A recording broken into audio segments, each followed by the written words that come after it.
नस्लों के जानवरों का झुंड आता है, किसान की फसल चर करके चौपट कर देता है। तीसरी चीज, छुट्टा जानवरों के लड़ाई से, छुट्टा जानवरों के आपस में लड़ने से तमाम लोगों की मौतें भी हो रही हैं। औसत मौतें प्रतिदिन 10 से लेकर के 15 मौतें प्रत्येक छुट्टा जानवरों के मारने से, छुट्टा जानवरों के आपस में लड़ने से, एक्सीडेंट होने से और साथ ही साथ सीधे पटक के मार देने से हो रही हैं।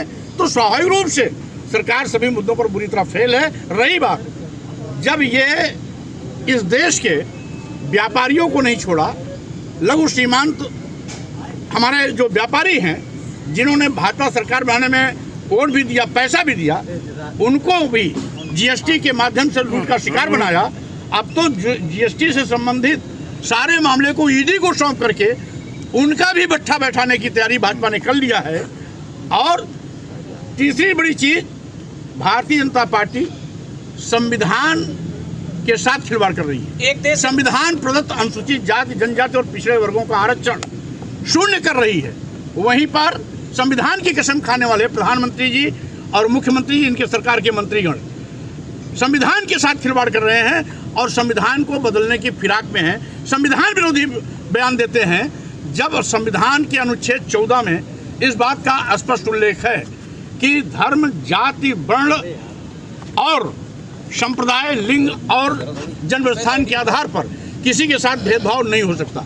तो हिंदू राष्ट्र की मांग करना, भारतीय जनता पार्टी के स्तर पर हिंदू राष्ट्र की मांग करना, ये भी संविधान विरोधी है। और जो संविधान विरोधी है वो राष्ट्र विरोधी भी है।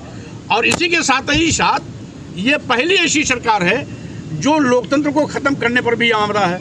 यही कारण है कि विपक्षी पार्टी के नेताओं के खिलाफ ईडी, सीबीआई इनकम टैक्स का दुरुपयोग कर, फर्जी मुकदमे लाद कर हमेशा उनकी आवाज़ को दबाने की कोशिश कर रही है, यानी लोकतंत्र को कुचलने की कोशिश कर रही है।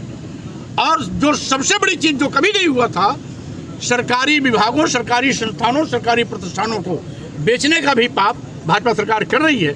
इसलिए 2024 के चुनाव में भाजपा की विदाई होना आवश्यक है, क्योंकि अगर देश बचाना है, लोकतंत्र बचाना है, संविधान बचाना है, तो 2024 में भाजपा की विदाई भी सुनिश्चित कराना है। और इंडिया इसी मकसद से आगे बढ़ रही है।